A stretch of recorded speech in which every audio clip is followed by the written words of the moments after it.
Assalamualaikum and very good morning, ladies and gentlemen. Thank you for allocating your time on our studio forum at Dewan Misteri Sekolah Menengah Tanjung Malin. We are here to listen for a few opinions on the increasing crime rate among school children. Ladies and gentlemen, let us think of the situation. You are happy that your child is going to school and studying well. But one day, the child comes back with a few marks on his body. When you ask how it happened, the child said that somebody has beaten him in the school. It's painful, and it is creating a lot of trouble among people. We are proud to be here today to share and gain knowledge on what is the affected children. Okay, I would like to introduce our panel for today's forum. On my right side is Ms. Hazira, the President of Bumi Hijau Society. Okay, and this is Ms. Faika, who is the President of the English Language Society. And beside this, on my left is Ms. Jasmine Shahira, who is sitting beside her in the President of the Girl Guides. They will be sharing their opinion of the matters and what they actually cause the crime rates. Ms. Hazira, yes.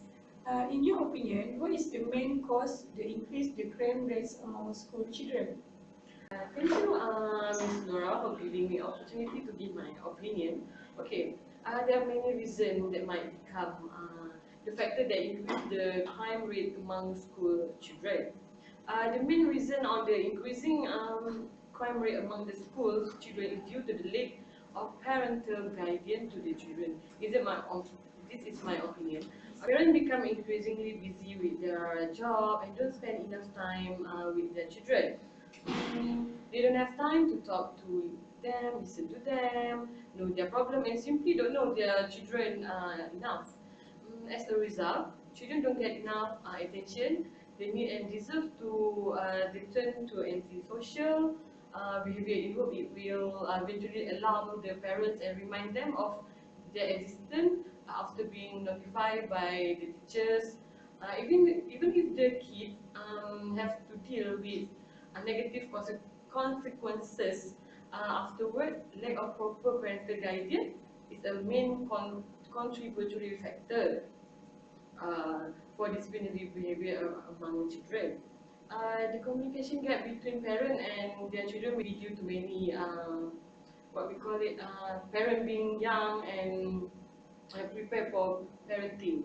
On my last say, on most occasions, a student with rude behavior come from little supervision background where they are received at home, and many parents didn't recognize that most students misbehave to get attention.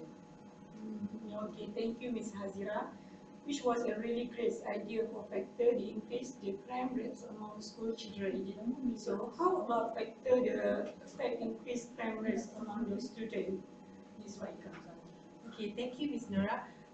Those factors might be factors that increase crime rate among school children. I agree with their opinion, but the most factor that increasing of crime rate among school children is due to influence of the mass media. Mass media has affected our way of lifestyle, socialization, living pattern, and personality. It has not only affected us personally, but on our adult as well. The influence it has on our teenagers dictates their action, whether it is by television or newspaper. Our teenager is affected by it. The pressure that young adults face to fit in is tremendous. That's right. Mass media has affected our lifestyle, socialization, living patterns, and personality. It is right. The increase of crime rates among school children is due to fear. Pressure and its friend contribute to violence behavior. Is it Miss Yasmin? Okay, thank you, Ms. Nora. I agree with the opinion that increasing of crime rate among school children is due to peer pressure. Circle of friends contribute to violent behavior on a large extent. It is the children spends most of his time with a group of friends who are naughty, haughty, and arrogant. Then your child too has a tendency to develop that attitude. So it is better to avoid our children to get into such unhealthy circles of friends. Same way, the school atmosphere does have an impact in school violence. The teachers, the friends around does have their share of developing arrogant behavior in children.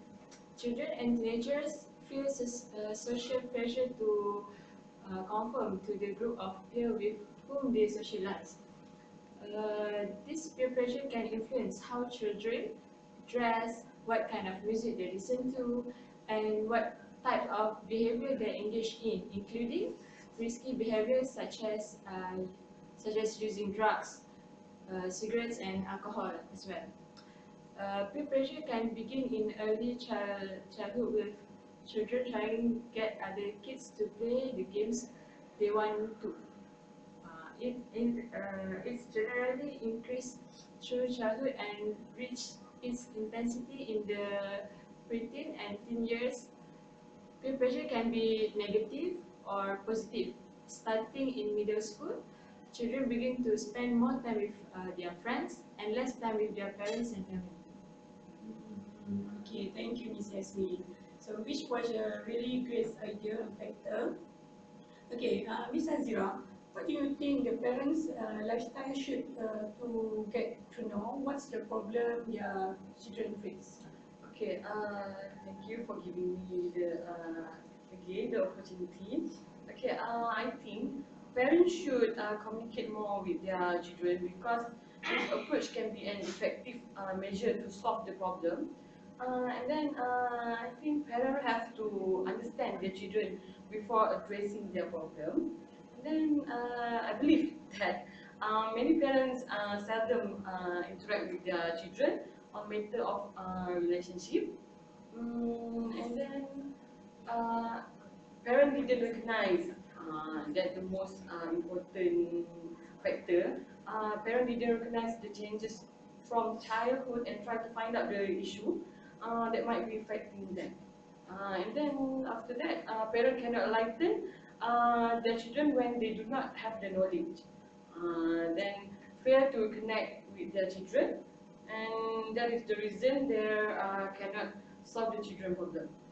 Um, Furthermore, this communication gap has allowed the children to venture into virus, no, type of negative behavior. Therefore, parents should be more alert of their children to prevent this matter to arise. That's the most important thing, and that's my opinion. Okay, thank you. So, Ms. Faika, what are other examples that you think may influence our teenagers today? Okay, thank you, Ms. Nora. Mhm. Okay, in my opinion, movie as well have a large influence on our teenagers. Teenagers spend a large amount of time in front of the television, reading magazine, or on the internet. They try to adapt to what they see and hear. Teenagers also imitate what they see. The media today is responsible for body image and self-worth. And this is where we see several teenagers suffer from inferiority complex, thus resorting to unhealthy eating habits and weight loss. The media sells sex, drugs, and smoking by the movie and advertisement they show. This negative effect of the media on the teenagers are controlling every part of their social life. Television, the internet, newspaper, magazine, and advertisements influence them. Many media outlets increase aggressive tendency in teenagers. They want the latest clothing, the latest hairstyle, the newest car, and so the vicious cycle continues. We know that the media sometimes fail to tell us the real deal about how one can obtain or achieve things in life. I think this is why the media has such an effect on their life. Okay, I agree with you, Ms. Faika. So, where the media nowadays advertising things that easily influence teenagers, such as advertising about the drug and eating habits, drug, and even about smoking. Okay, Ms. Yasmin, actually, what the age do children start to get catch up in the problem? Okay, thank you, Ms. Nora, once again. I think the children between the age 11 to 14, it is the most common for members of this clique to be of the same sex. children will spend a lot of time with friends in the arcade, interacting by going to the movies or the mall, taking on the telephone or chatting online with instant messaging. Peer pressure can be extremely strong and seductive. Experiments have shown how peer pressure can influence children to change their mind from what we know for sure is acceptable behavior to unacceptable behavior, right? Just because everyone else in their peer group is doing it, children cannot always avoid negative peer pressure. It may continue to be a fact of life through childhood and into adulthood. Peer pressure can be found in groups as young as age 2, when children will do things simply because other kids are doing it or tell them to do. This can affect the children's behavior, social and emotional development. Eating habits, playtime and sleeping pattern, negative peer pressure occur when children's or teens' friends or other people their age are trying to convince them to do something that is either harmful to their body or is against the law. For example, include drinking alcohol, taking drugs, smoking the cigarettes, cutting classes, vandalizing, and stealing as well. I think that's all from me. Okay. Ladies and gentlemen, we are at the end of this forum. Thank you, Miss. It's a great idea. Let's, as think, make decision of those factors that increase the crime rate among school children. As the parents, we need to take a very good care of our children. Till then, a very good day and thank you. Bye.